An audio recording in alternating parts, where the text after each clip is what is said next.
Hello everyone, we are back again checking out Jazz on the Clock, the second single from Luxiem. So we checked out Hope in the Dark with all the other NIJISANJI EN wave songs not too long ago, and these guys did amazing. We also checked out Ike Eveland, who has impressed me very much with his Kronos cover, and I'm sure will impress me again soon when I check out his Inkia Impulse. But for now, we're checking out their group song Jazz on the Clock on the Luxiem channel, which I did not know they had their own channel separate from the NIJISANJI EN one. But I'm excited to get into this.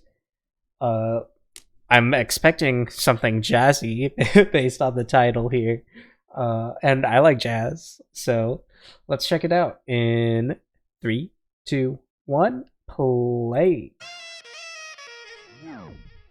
It's showtime now. Okay. Oh. We're getting right into it. Oh. Listen to that instrumental. Ooh. Ooh, nice. Did you listen? Okay, I gotta pause already. These guys are playing with their vocals immensely. This is beautiful. They're having fun with this, and you can hear it. Oh my god. Oh, we gotta go back to the beginning. I gotta break this down step by step. It's showtime now. That's such a fun introduction, and probably one of the best ways you can hook a listener just right off the bat. Just get that little jazzy lick and then cut out, and then just a little spoken line, nothing too flashy, but showing off just the confidence and the theatrical nature of the song, and then get right there. They just pop into it. The da da doobie doobie doo. It's nothing complicated, but it speaks energy. It's jumpy. It's raising the roof. It's happy. It's fun, and that's what this seems like the song is about. It's about having fun. Just based on this 30 seconds I've listened to it, I can't really say much about the entire song, but still, let's keep going. Listen to how he says "oh" right there. It sounds like he's saying "ow," but he goes up into, I want to say, a nasally voice, because it's like a wow. Like that probably sounded horrible what I just tried to do, but it's.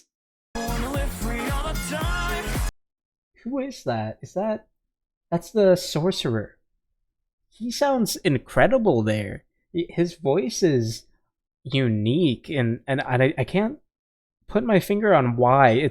It's bridging the gap between a bassy, deeper voice and a treble, higher voice, but I hesitate to even say it's a mid-tone, because he's got this, I want to say, twang to his voice that's almost like something you notice a lot when you hear people who speak like multiple languages.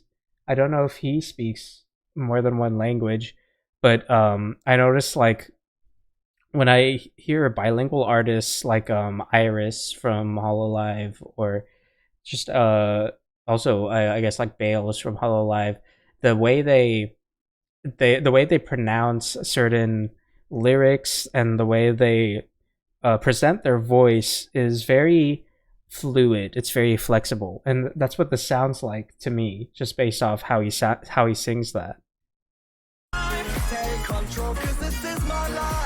This guy sings his line very on the point. It's very clear and clean cut.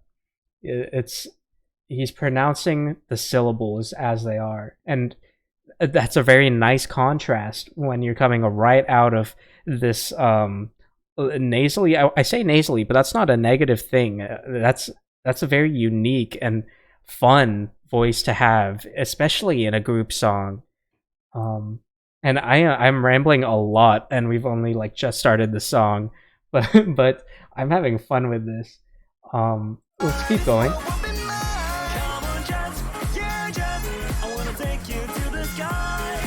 He's saying that very bouncy.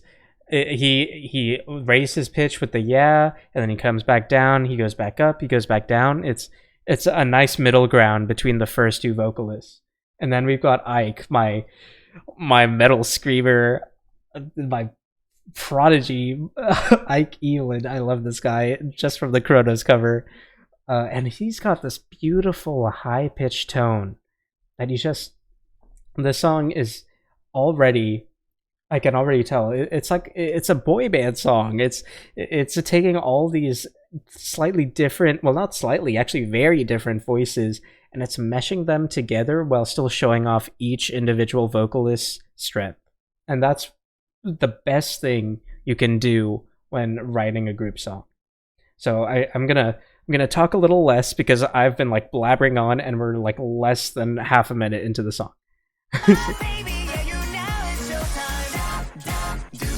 Yeah, I love how he says that. Ow, jazz. Ooh.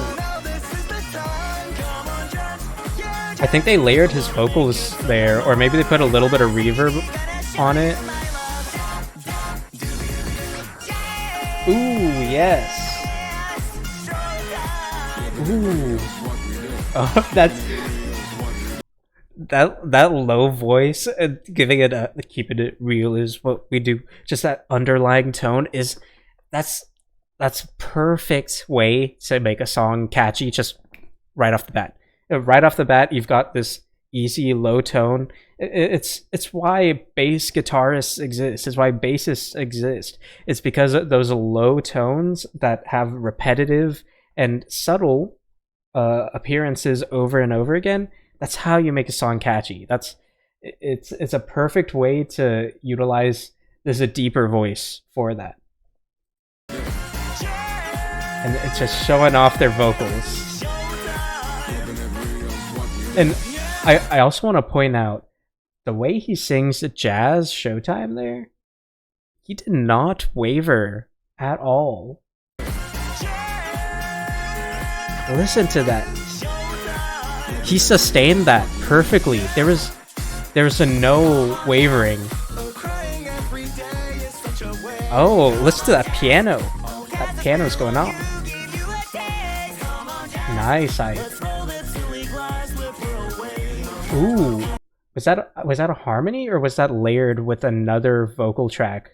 Because when he said, "Let's throw that silly glass slipper away," I don't know if someone else was singing with him there, or if they pitched it down and layered it with his vocal track right here.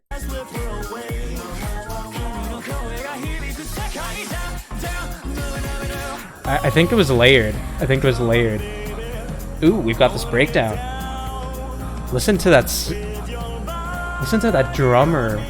Oh, nice. Ooh. And the mix is... What you wanna do, tell me. Nice. That was a perfect breakdown.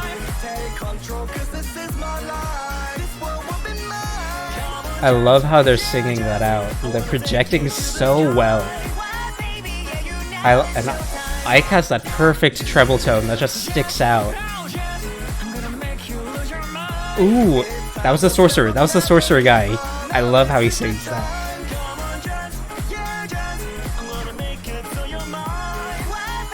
Yes, good job, Ike. That treble tone is so good.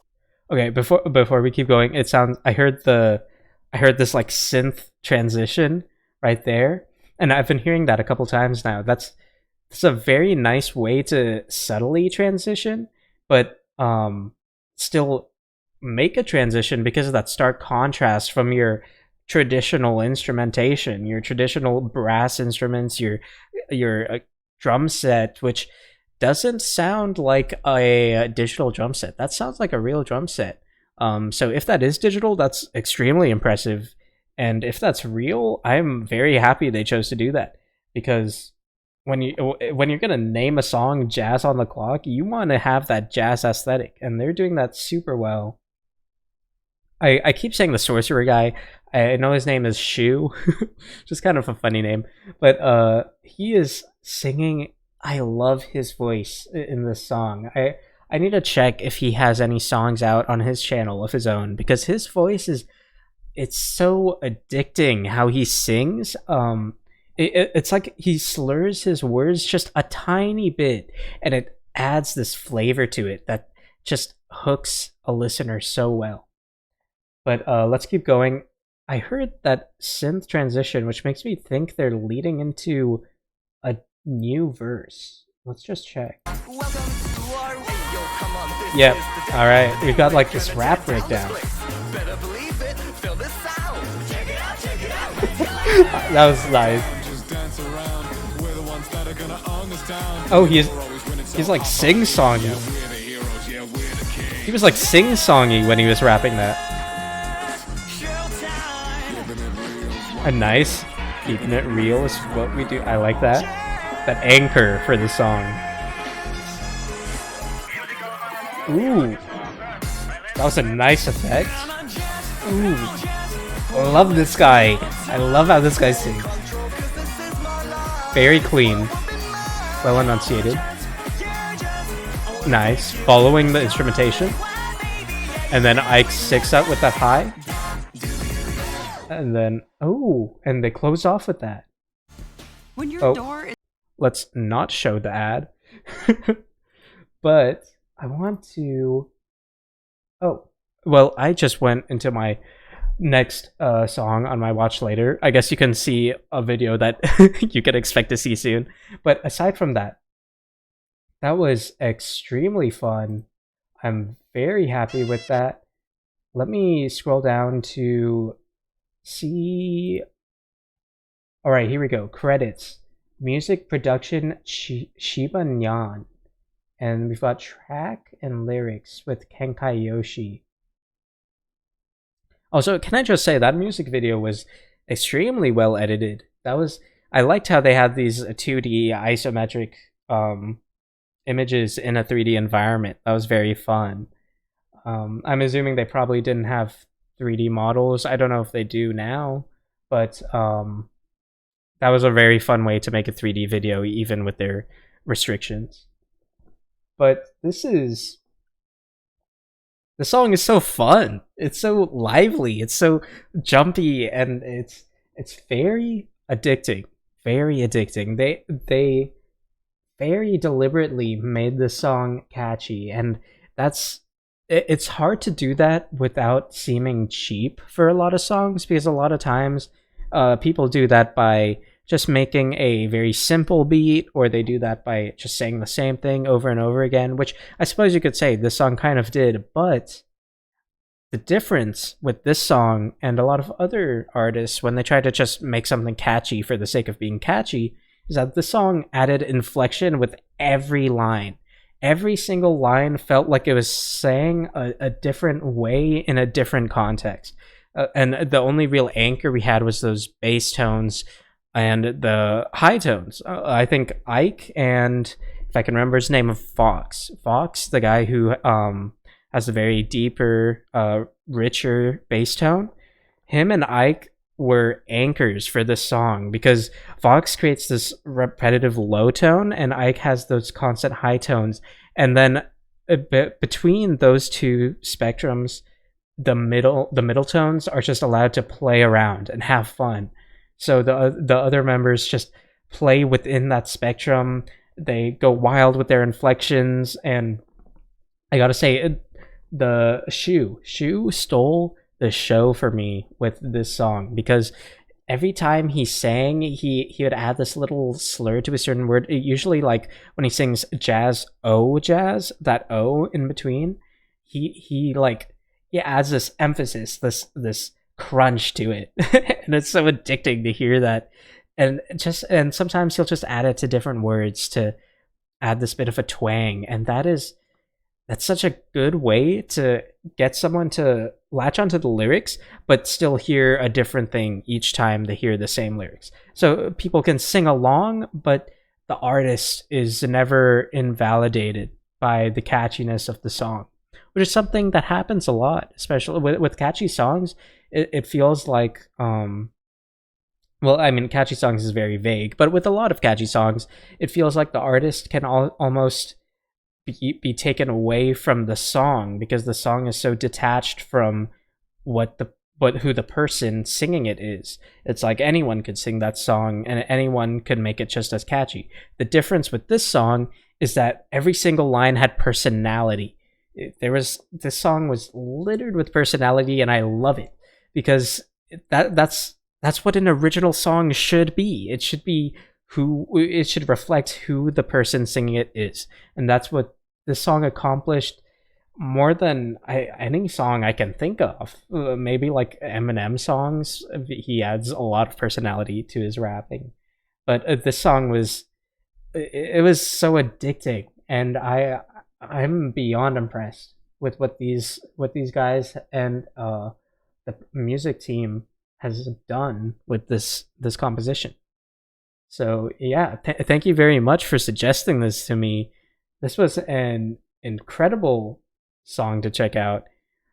Please recommend more songs that you'd like me to check out, because NIJISANJI EN has been impressing me time and time again. I am beyond happy with what I've heard from them. So yeah, thank you for recommending this to me, and I will see you guys next time. Thank you very much.